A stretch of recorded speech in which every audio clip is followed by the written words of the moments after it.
एक व्यक्ति के पिता को स्वर्ग भेजा। भारत में जब आपके माता पिता या दादा दादी की मृत्यु हो जाती है तो क्या करना है, इसके लिए एक विस्तृत व्यवस्था है। ऐसा हुआ कि एक व्यक्ति की मृत्यु हो गई और उसका बेटा ये सुनिश्चित करना चाहता था कि उसके पिता स्वर्ग जाएं। शहर में कई ट्रैवल एजेंट हैं जो स्वर्ग के लिए टिकट बुक करते हैं। वह एक ट्रैवल एजेंट से दूसरे ट्रैवल एजेंट के पास गया और हर कोई बुकिंग लेने को तैयार था, लेकिन किसी के पास कंफर्म टिकट नहीं था। लेकिन वह अपने पिता के लिए कंफर्म टिकट चाहता था। फिर उसे पता चला कि उस दिन गौतम बुद्ध स्वयं शहर में थे।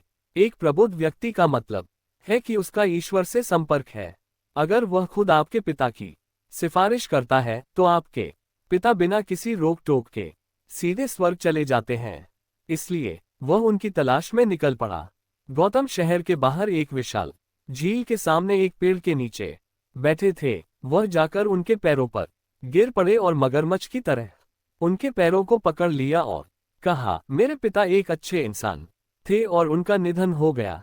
मैं चाहता हूं कि आप सुनिश्चित करें कि वे स्वर्ग जाएं। उन्हें ऊपर जाना चाहिए, नीचे नहीं।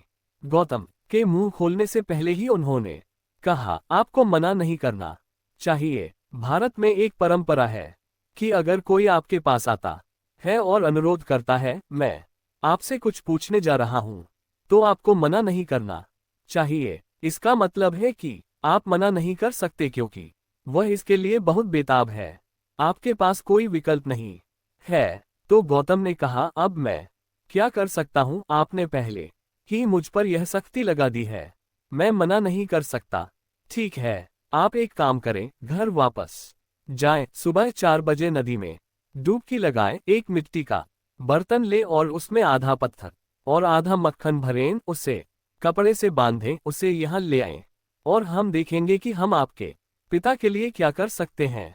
हमारा आदमी गया। अगर तुम्हारे पिता स्वर्ग जा रहे हैं तो क्या तुम एक छोटा बर्तन ले जा सकते हो? उसने शहर में उपलब्ध सबसे बड़ा बर्तन खरीदा, उसे आधा पत्थर से और आधा मक्खन से भरा और उसे बांध दिया। उसने इस भारी बर्तन को बड़ी मुश्किल से उठाया और गौतम के सामने आकर खड़ा हो गया। गौतम ने उसे देखा और कहा, झील के 3 चक्कर लगाकर आओ। इसे परिक्रमा कहते हैं। इसके पीछे एक विज्ञान है, लेकिन अब लोग हर चीज के 3 चक्कर लगाने की हास्यास्पद हद तक पहुंच जाते हैं।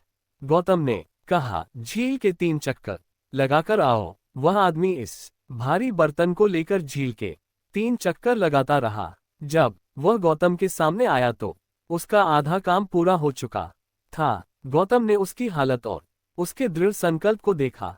उन्होंने उससे कहा, बस पानी में तब तक चलो जब तक पानी तुम्हारी छाती तक न आ जाए। वह अंदर चला गया। फिर गौतम ने कहा, धीरे से बर्तन को अंदर डालो। बर्तन अंदर गया और डूब गया। गौतम ने एक मोटी छड़ी उठाई, उसे उस पर फेंका और कहा, छड़ी ले लो और अब एक ही झटके में बर्तन को तोड़ दो। बर्तन पानी के नीचे था और आदमी थका हुआ था। एक ही झटके में इसे तोड़ना एक मुश्किल काम है, लेकिन तुम्हारे पिता स्वर्ग जा रहे हैं, क्या तुम हार मान सकते हो? वह वहीं खड़ा रहा और तैयार हो गया। आदमी ने उन सभी देवताओं के बारे में सोचा जिन्हें वह जानता था और अपनी सांस रोक ली। फिर गौतम ने कहा, अगर तुम इसे एक ही झटके में तोड़ दोगे तो पत्थर आकर सतह पर तैरने लगेंगे, मक्खन डूब जाएगा।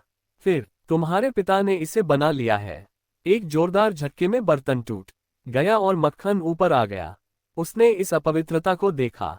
मक्खन ऊपर आ गया, अब क्या करें? उसने गौतम की ओर देखा। गौतम ने कहा, वह नहीं बना। जब पत्थरों को ऊपर आना चाहिए था तब मक्खन ऊपर आ गया और आदमी पूरी तरह से निराश और उदास महसूस करने लगा। फिर वह मुड़ा और वापस चलने लगा। जैसे ही वह पानी से बाहर आने लगा, उसका दिमाग काम करने लगा। वह गौतम के पास आया और पूछा, तुमने कहा था कि मक्खन डूब जाएगा और पत्थर तैरेंगे, ये कैसे संभव है? प्रकृति के नियम ऐसे हैं कि पत्थर सिर्फ डूब सकते हैं, मक्खन सिर्फ तैर सकता है। क्या तुमने मुझे धोखा दिया? गौतम ने कहा, ओह, अब जब तुम प्रकृति के नियमों के बारे में इतना कुछ जानते हो तो समस्या क्या है? अगर तुम्हारे पिता मक्खन की तरह हैं, तो वे ऊपर जाएंगे, अगर वे पत्थर की तरह हैं, तो वे नीचे जाएंगे। मैं इसके बारे में क्या कर सकता हूँ? और तुम इसके बारे में क्या कर सकते हो? तुम बहुत थके हुए लग रहे हो। घर जाओ और सो जाओ।